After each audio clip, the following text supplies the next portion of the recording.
breaking down everyday workplace issues and diagnosing the hidden sickness, not just the obvious symptom. Our hosts, James and Kobe. Did we lose a patient? No, that's just my lunch. Hey, thanks for joining us. I'm Kobe, he's James, and let's get started with a question. How dangerous does self-preservation become at work? Well, I mean, the simple and obvious answer is very. Um, I mean, as with most things, self-preservation in and of itself is not inherently bad. The problem is when it becomes our default operating model at work, right? We've talked about self-preservation in a number of episodes over the years, and we talk about it a lot as one of the deaths of leadership. But I think where I would like to take our conversation today is in a little bit of a different direction, and focus maybe more on the damage self-preservation can have operationally, relationally, and psychologically. Yeah, because it is something that's important to kind of be clear that self-preservation is normal, right? It's something that, you We know, all do it at all times. We need to take care of ourselves and look out for our own best interests. yeah, like we're wired to make sure that we're taking care of ourselves and that we're preserving our safety and preserving our place and all that kind of stuff Yeah. like that. That is built into our cognitive structure. It's a normal Yeah. thing. It's But just the role of leadership requires a different mentality, right? The yeah. role of leadership and the way that we approach leadership, the way that we talk about leadership, the way that we build frameworks around leadership are at its heart. Leadership is about empowering those around you, Mhm. right? Yes, and self-preservation gets in the way of that. Mhm. And that's why it's often such a damaging leadership trait is that if you are focused only on preserving your own status, preserving your own comfort, then you Mhm. are not focused on preserving the needs of others, preserving the operational needs that the company requires of you in order to meet operational targets. Like it becomes a filter, lens through which people make bad choices.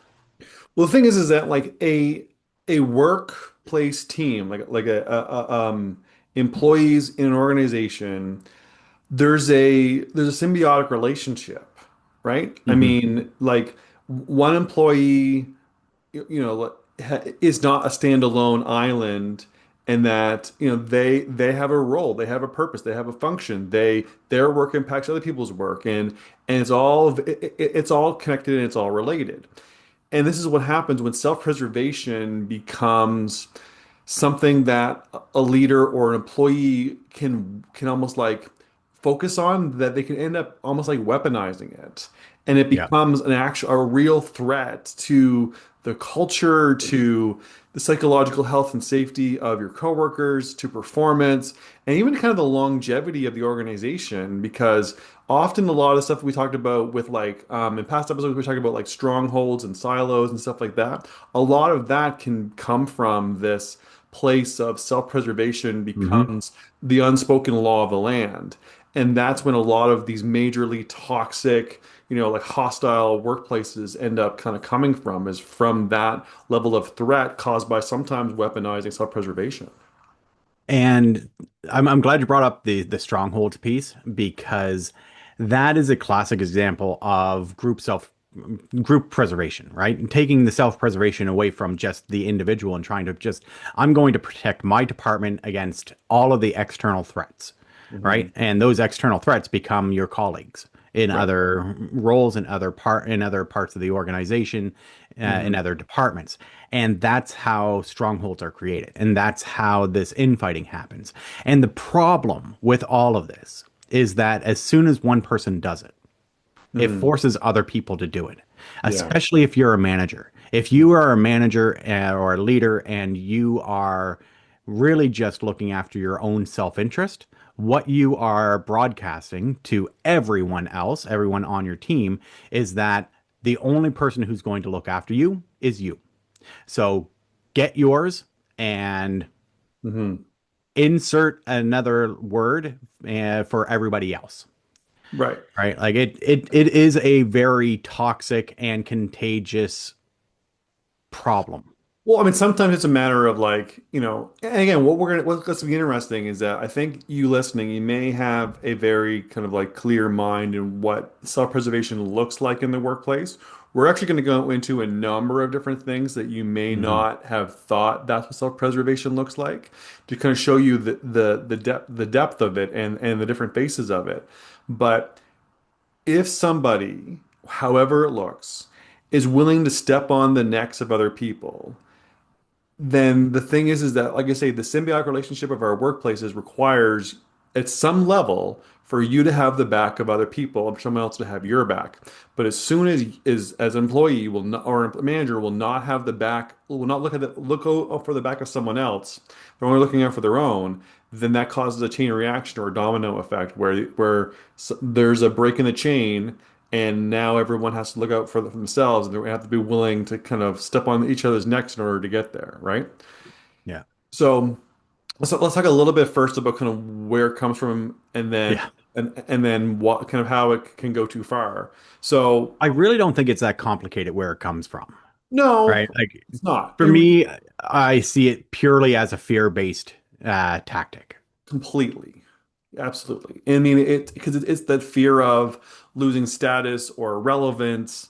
It's of it of being exposed for your lack of competence Hmm. or lack of confidence. That's a big one. We'll come back to that one.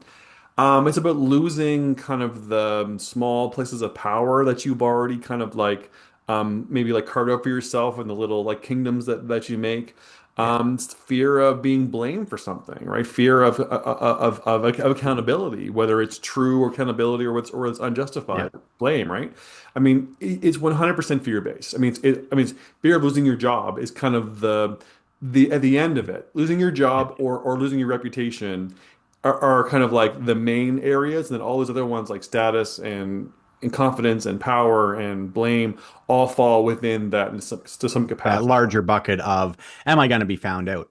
And this is one, I don't want to take us off track, Yeah. but this is one of the reasons why I really hate the fake it till you make it language and mentality, because Yeah. it sets people up for a situation where they may need to preserve, they may need to act in self-preservation, right? Right. Because that, there is something to be said, absolutely, for trying new things and not being 100%.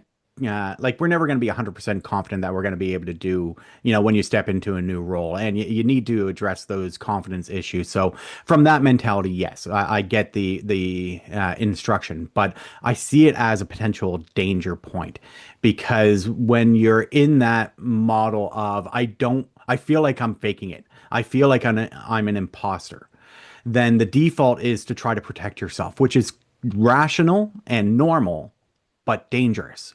And it's dangerous to you, the manager, it's dangerous to your team, and it's dangerous to the organization. Yeah. Absolutely. So let's give a high level view of the different kind of things that it can look like, and then we'll kind of break down into some more examples and dig into some of them a little bit deeper. But again, most people thinking that self-preservation is often just a matter of like trying to maybe throw other people under the bus is pretty much kind of what I think the Yeah. broad strokes understanding of what that is, and that definitely is one of them. No, let's be clear.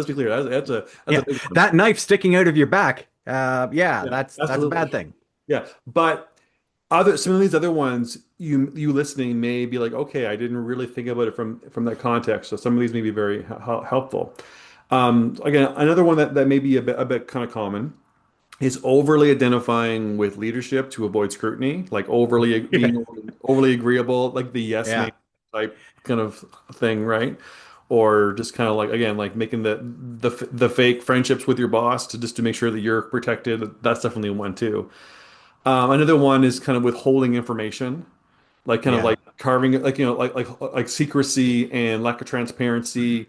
Well, that's that holding on to power piece, right? Yeah. Information is power, Uh-huh. and whether we're talking in life or in the workplace. Hmm. And if I control the flow of information, then I have relevance.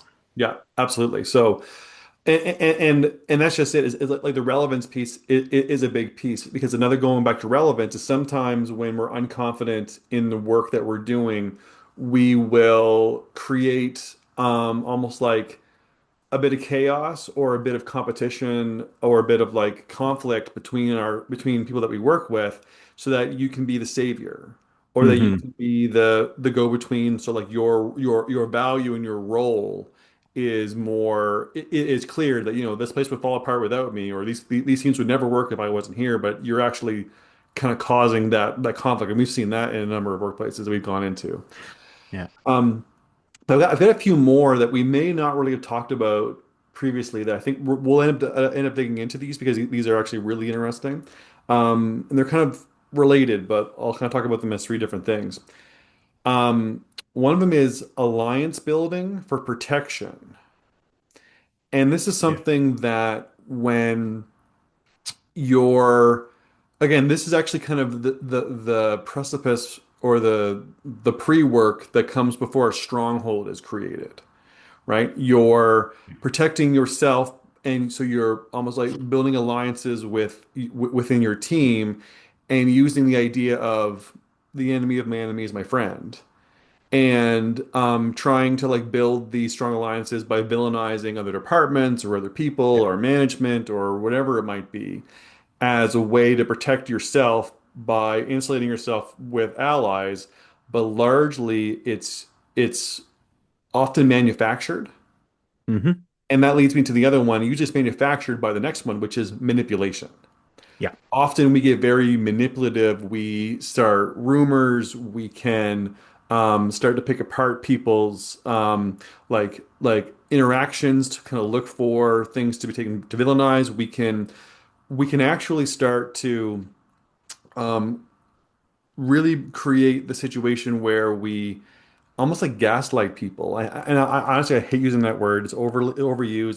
It's often used incorrectly, but this is actually an accurate use of it, where we actually kind of take them down a path of a logical of kind of like a logic chain that's actually false to kind of Hmm. make them build loyalty towards us to build that alliance. And the last one is the big one, and we will dig into this later, is we often use the manipulation by crossing boundaries. And that's something that you listening may be like, wait a minute, boundary crossing is a form of self-preservation that almost seems counterintuitive. But boundary crossing can often be a manipulation tactic where you overstep and you kind of create this type of personal friendship with people, especially if you're a manager to an employee, that becomes almost like unhealthy or Hmm. becomes almost like almost like you're building this you're almost like buying loyalty by letting them into too much of your personal life and Yeah. you into their personal life, and you're forming Opening up not for the purpose of building connection. a relationship, but for the purpose of manipulating the outcome. Right. And where we've seen this is such an insidious tactic. Yeah. Um, Done intentionally, it's incredibly manipulative, damaging, and straight up, Machiavellian. kind of cartoon villainish. Yeah. Yeah. Because like running through the scenario, with we've encountered situations Hmm. where a leader will create a villain Hmm. because they don't necessarily have the skills to rally their team. They don't necessarily have the skills to build authentic relationships with their team, or they don't know how to connect with people on a relational basis and build that rapport that is necessary to be able to build trust. Right. But there are a few things that rally a team better than a crisis or a villain to rally against. Right. And we have seen the invention of villains to create this alliance building protection for the manager to create a sense of dependency that the employees have on that manager, because they are then seen as the protector. They are then seen as the last line of defense between us and them. Yeah. And that is unfortunately common. Whether it's done intentionally or whether I will be gracious and for once and say that perhaps it can also be done unintentionally. I'm not entirely sold on that myself. I'm going to push back on that. I actually think that there is a sense that it does happen unintentionally more often than you think, because sometimes it's a matter of the person, let's say the leader. So I mean, let's be clear. We've seen this where the villain is corporate, right? Yeah. Like Yeah, yeah, yeah. I'm the store manager, and and where the and and corporate is the villain. So we need I'm the last line of defense to protect you my employees from corporate. I mean that's a thing that we've seen. Yeah, and that's all the Yeah, time. but let's be clear. Sometimes corporate is the villain. Let's be clear about that. Like we're not saying Hey, it never happens, just but because they're not the villain doesn't automatically make them the good guy. right, yeah, okay. But let's set that aside. But when the situation where the manager feels they have imposter syndrome, or they feel that they're, again, like they need to protect themselves, they actually will have the horns effect, right? We've talked about this previously, where Yes. like the halo effect is where you kind of like filter everything with a positive spin. The horns effect is where you filter in from everything from a negative spin. So if the person is already feeling has low confidence, or they're feeling that they're out of their depth, or they have imposter syndrome, they're faking it till they make it, sort of thing, then they actually feel like corporate is the villain. And they feel like they have to build this alliance to protect themselves, but also they actually may feel like they have to protect other people. And so they end up crossing boundaries because they want to form that Hmm. alliance. And they are using manipulative tactics, whether they're conscious of the tactics or not. I mean, let's be clear. Sometimes, well, lots of people have like attachment related issues, like there's secure attachment, and then there's avoidant attachment, and then there's anxious attachment, stuff like that. If you already have anxious attachment as part of your personal attachment connection, then you may use boundary crossing as a way to try to form that alliance. All right, psychology nerd, Yeah. All let's right. get back on track. All right. Fair enough. But what I'm saying is that sometimes there is a sense that it does come from a case of them not realizing that they've come this far, Yeah. that they were making small, gradual boundary crossing, and the erosion of those boundaries happens slowly over time, and then they may only look back, well, wow, we've really crossed over lines. I'm now in a pit and I have no idea how to get out. Yeah, So so let's they keep keep digging. exactly, and that does happen, but Yeah, it does, that's fair. It's not always the cartoon villain um, that I like to yeah. play up. Um, There's a little bit of nuance to it. But one of the things that I want to take us just on a little redirect, because I do want to continue talking about boundaries, and we should have to come back to it. But it's one thing that I thought would be an interesting thing for us to just bring up first was this kind of talking about the strongholds and stuff like that made me remember a New York Times article that just came out recently. I think like Adam Grant was involved with it and things like that. And the idea, it was like, why, what is the real reason behind the return to office? Like, why was work from home really shut down? And it was this kind of like long-term study where they get into it. And what was interesting was a large reason for the return to the office was not so much about cohesion or collaboration or all the kinds of stuff that we've been saying since COVID. really? I know, we've been saying this since COVID.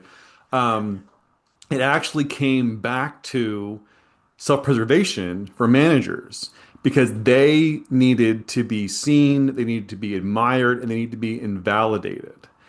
And that was a lot of the real reason for a lot of the return to office, was because managers didn't feel like they could maintain control of their team.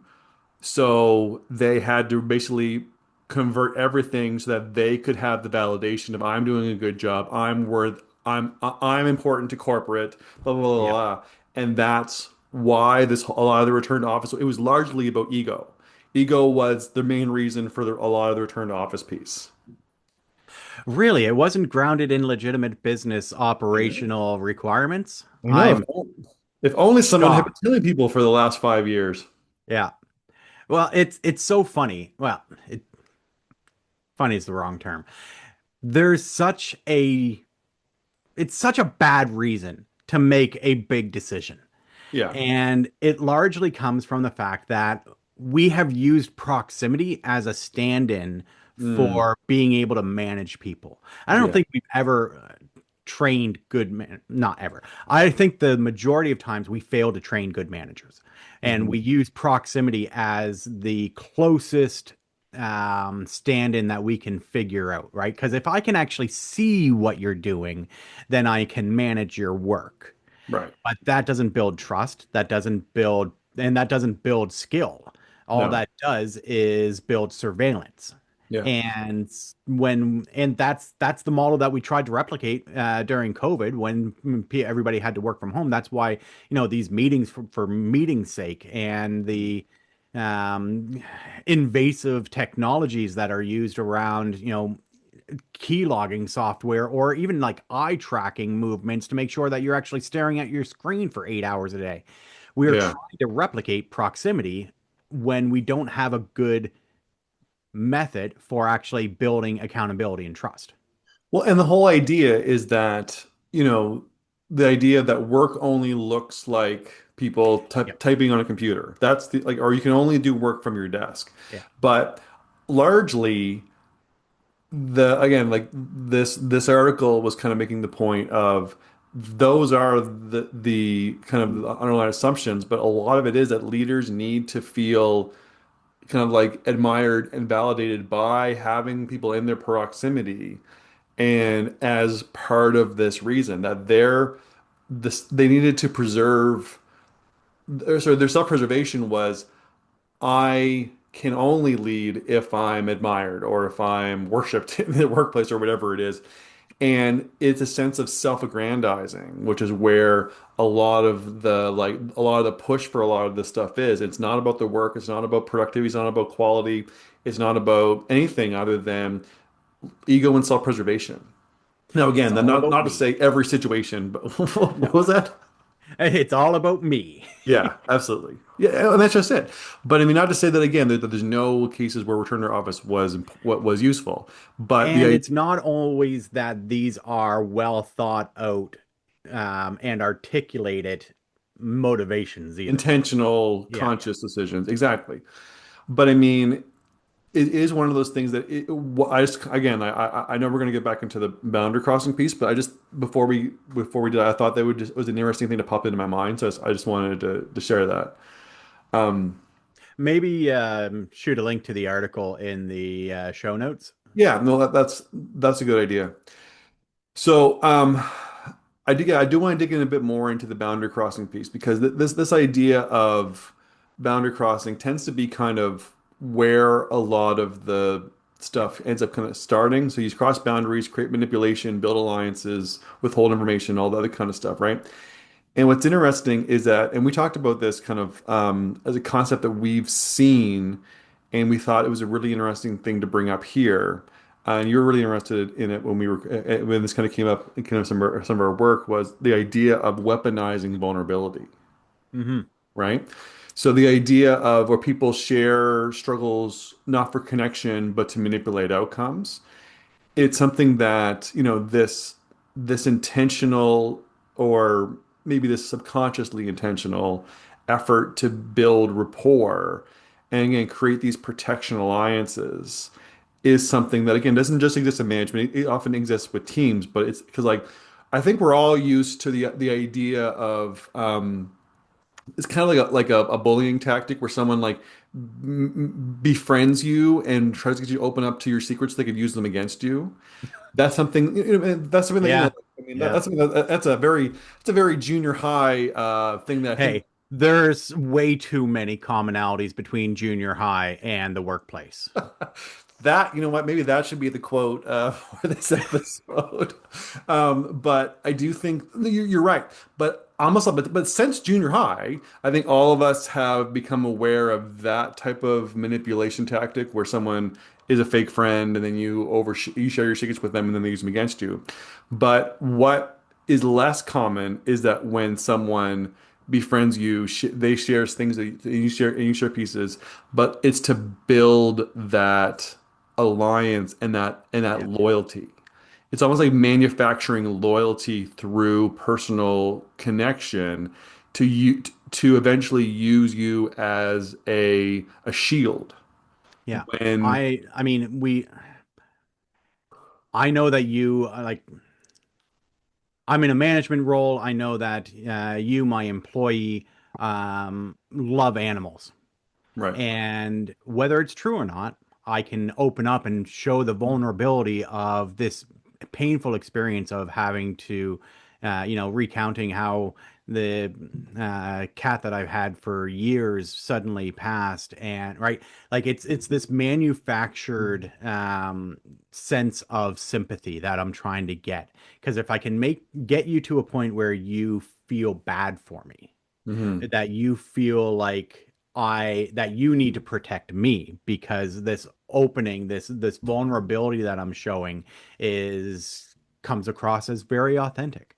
It comes across as, properly or wanting to build real connections, but it's an intentional manipulation to create allies in the workplace. These don't even need to be real vulnerabilities that I'm sharing. As long as I know what your motivations are, as long as I know what you value, I can create scenarios that sound very appealing from a that relational standpoint.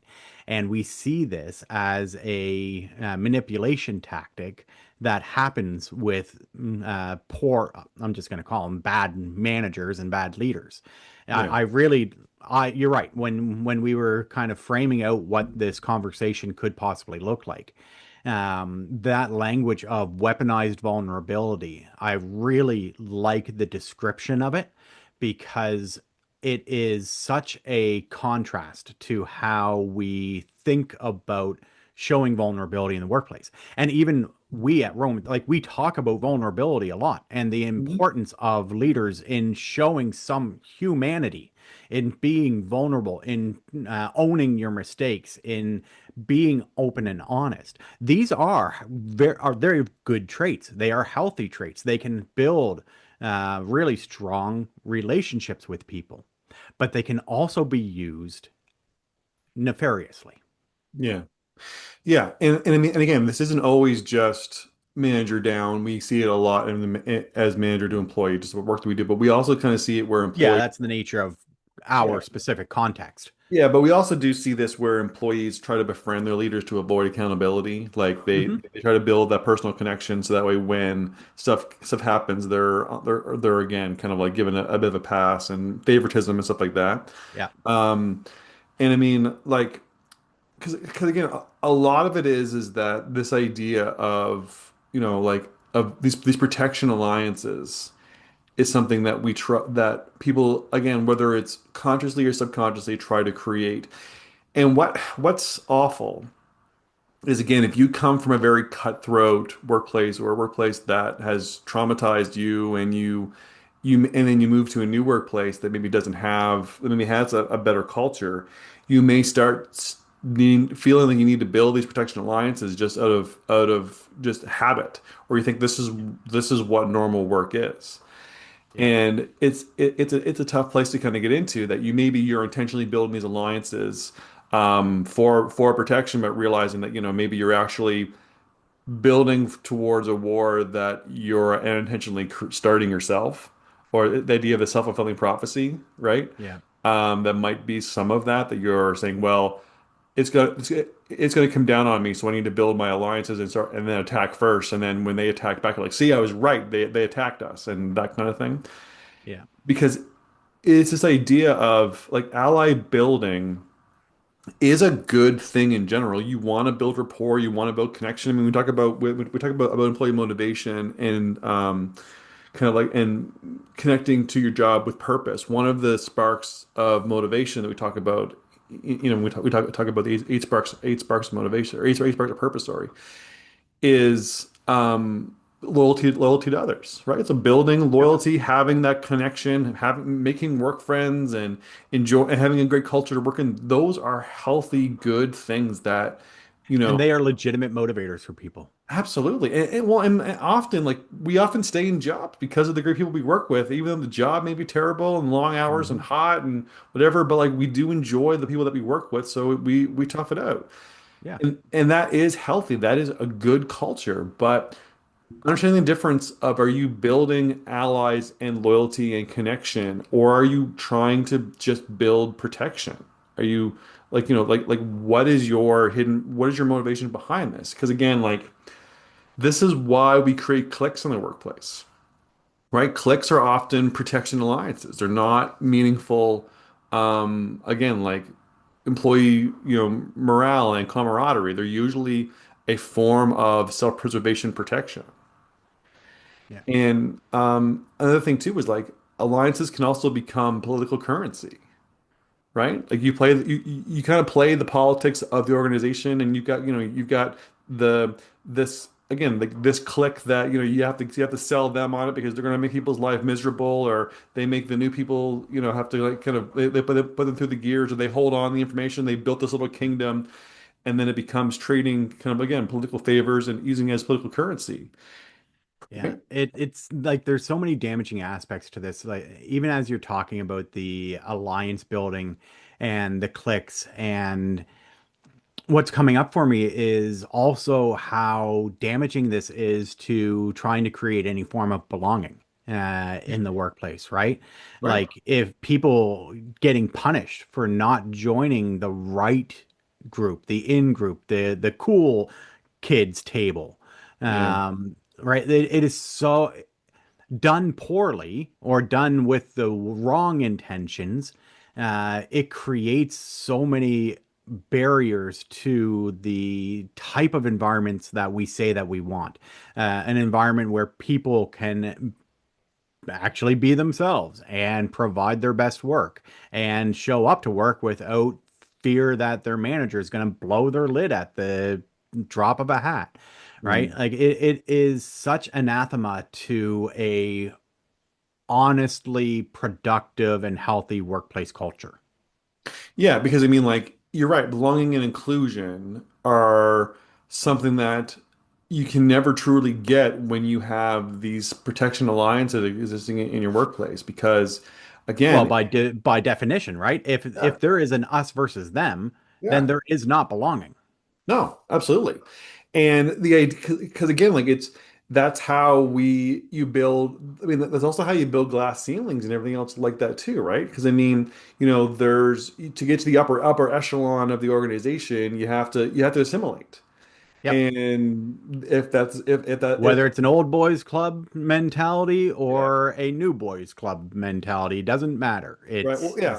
same. If it's yeah, right. It could be what is the one of our friends says all the time. Is it male, frail, and pale? Is that Male, stale, and pale. male, stale, and pale? Right. Yeah. Whether that's the entrance to the clique, or it's the cool kids club, or whatever it is, right? I mean, this idea of us versus them, these strongholds that end up kind of be creating in our workplaces, these protection alliances that Hmm. are come from the self-preservation that start with boundary crossing. And I mean, if you're in a workplace and these cliques, these protection alliances these strongholds sound like something that exists where you work, and honestly, they probably do. Um, you're like, well, how did they start? Well, they did start with this self-preservation. And Self-preservation, boundary crossing, and that's how it starts. And we end with organizational Hunger Games, yeah. right? Like stuff can go wrong real quick. Absolutely, yeah, yeah, and that's just it, and that's when we see these incredibly toxic cultures, and we see all these different things that kind of come from. And again, it is resolvable, but it is not an easy thing to, it's not a quick or simple or cheap fix to do that, but it is something that can be fixed. But I do think that, I wouldn't mind us just digging down a little bit more into kind of the leadership role of it, Yeah. because again, a lot of this, like with most things, right, a lot of this does start with kind of the environment that leadership happen or from leadership, and then because again, it's things tend to turn toxic top down rather than bottom up. So I think it's Yeah. important for us I to, mean, employees engage in these behaviors as well, yeah. but if it's tolerated by leadership, employees are going to do it. If it's not tolerated by leadership, employees are less likely to do it. So, who's going to have the greatest impact on whether or not this is tolerated in the workplace? It's you, the leader. Mhm. 100%. So when we see leaders engage in self-preservation, it really does start to erode the whole system, the whole structure, the whole organizational strength and stability. And what this looks like is when leaders are blaming staff for their own poor decisions, Hmm. right? I mean, what's the idea that praise bubbles up and like blame runs down sort of thing? I've heard that framed with blame being exchanged for a whole variety of other words. Right. Um, but yeah, the idea. I mean, it's in an ideal world, leaders would share the credit Mhm. and hold the blame. Yeah. Yeah. And the problem is that the opposite happens. Yeah. We share the blame and hold the credit. Yeah. Absolutely. And sometimes and that's a matter of inflating their own contributions, them, Yep. like saying, oh yeah, Blaming their staff for things yeah, that for decisions that haven't worked out the right mhm, way, hoarding information and to maintain their own power. right. These things are all self-preservation techniques that create an incredibly toxic environment. Yeah. Yeah.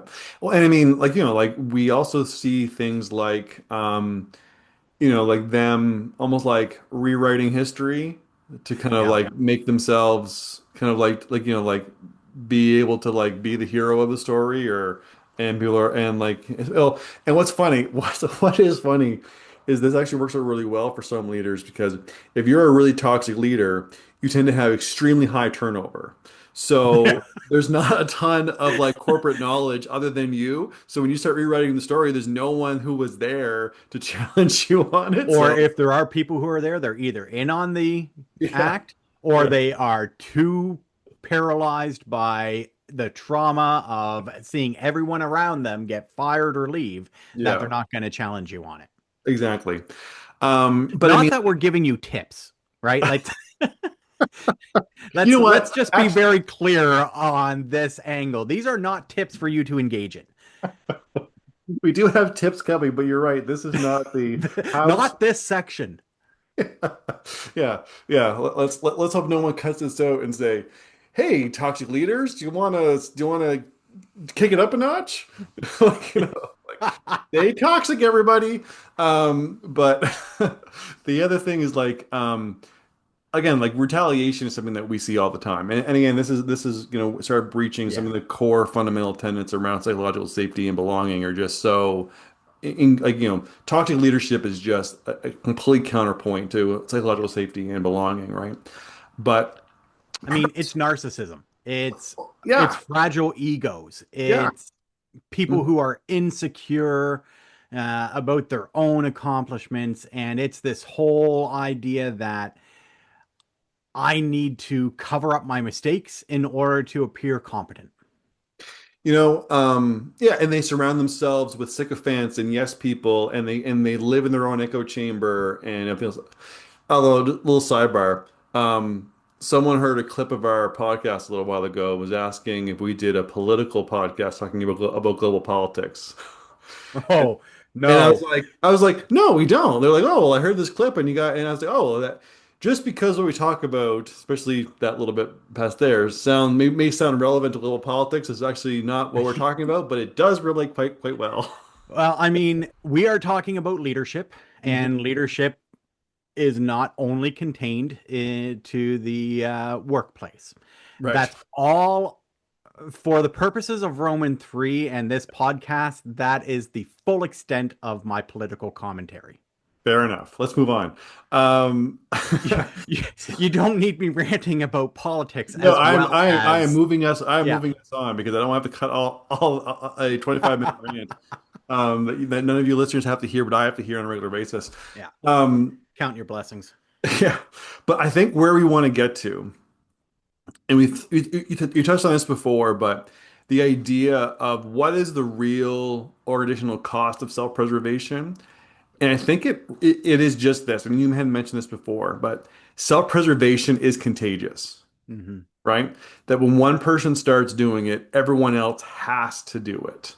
That Yeah. when you kind of like hit that domino, and like I said before, that when you don't have someone else's back, so you're only looking out for your own, then the chain breaks. Yeah. And that is just something that we really wanted to make clear that, again, a lot of this stuff started because of self-preservation became contagious. And it became an us versus them. It became a look out for yourself. It became cutthroat, stand on everyone else's neck to get a small advantage.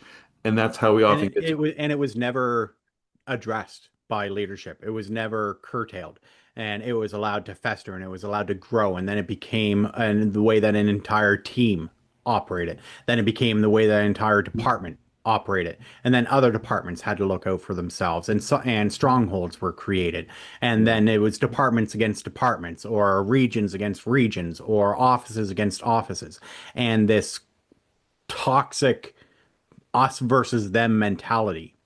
Yeah, Mhm. you can operate that way. You're going to have significant turnover. You're going Mhm. to lose your top performers, or you're going to incentivize your top performers to be incredibly selfish and engage in self preservation just to protect their own necks, which does not create institutional structure. And like, we want bench strength in our organizations. We Yeah. want a solid bench of high performing employees. Yes, we want a one or two standouts. We want these high performers who are just crushing it, whether that's in sales or anything else. But you cannot build your organization on a linchpin. Yeah. Building your bench strength is how you build resiliency. Building resiliency is how you build stability. Building stability is how you build for growth.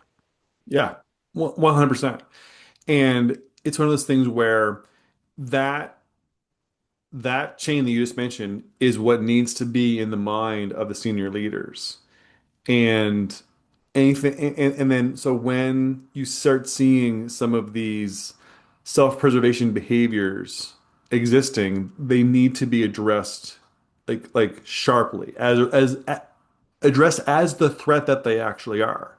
Yeah. And again, sometimes we go into organizations, whether we go in as part of the leadership team, or we go in to take them over, or we go in as just regular consultants, or whatever it is. But sometimes we see beloved managers being removed, Hmm. and staff are up in arms about it.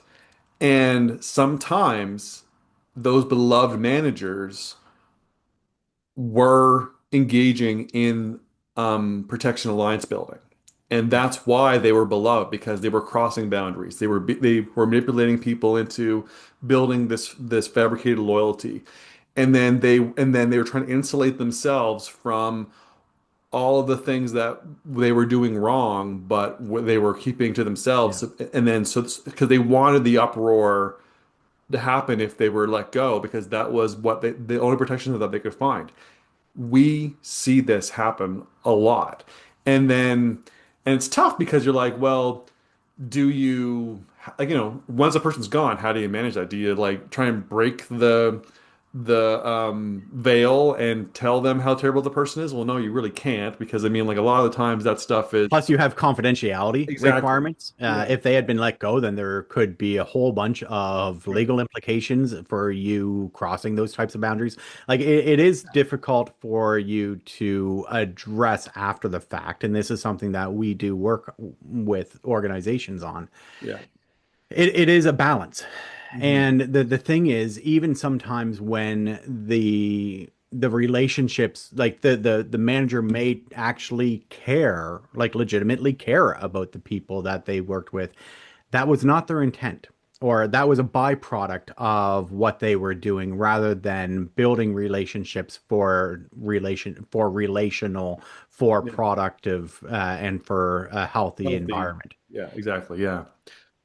Okay. The problem is for the person on the other side of it, the motivation feels the same either way. The outcome feels the same either way. No, that is a really good point because if you formed a connection with a with a coworker or with a manager or whomever it is, and you build a real connection with them, regardless of how and why, that connection is real.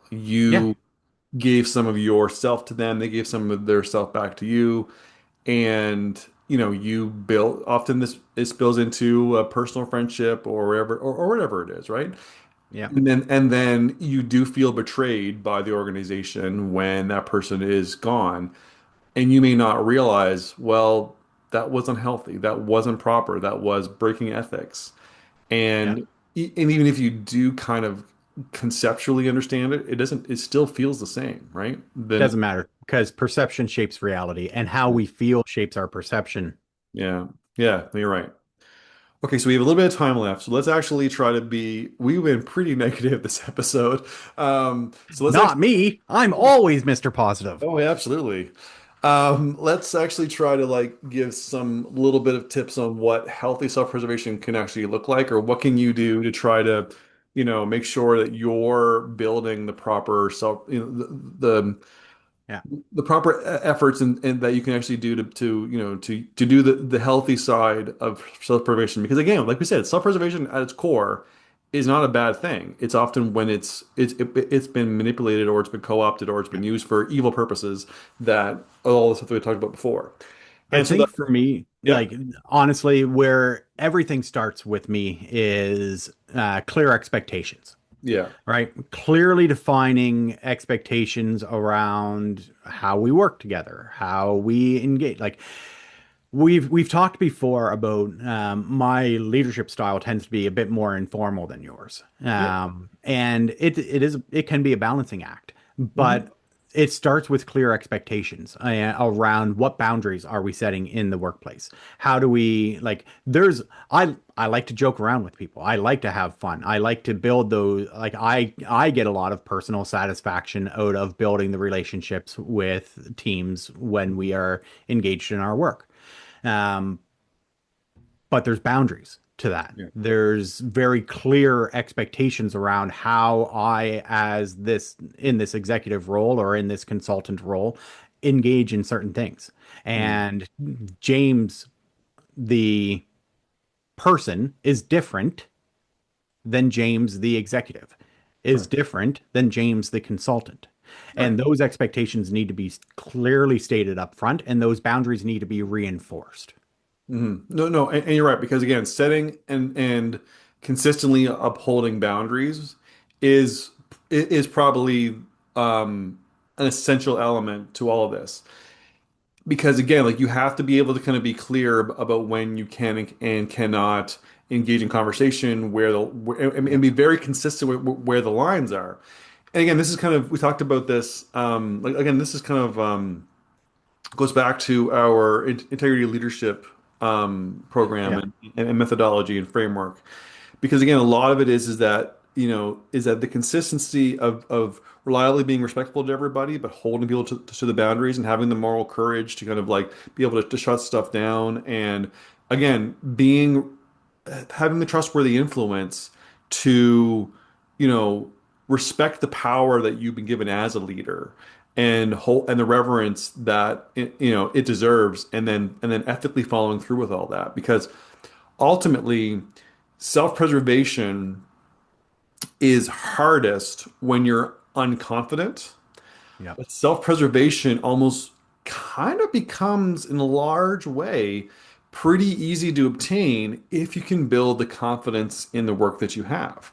And one of the Yes. ways that you can do that is by having a framework to let you handle unfamiliar situations, to know how to navigate pieces, and everything that goes along with it. Because again, if you can't set boundaries, if you can't be consistent, if you don't know how to handle situations, you're not sure how to make or what kind of decisions to make, then it's easy to become unconfident, and then it's easy to be questioned whether or not that you can do this job, and then you start to fall into self-preservation strategies.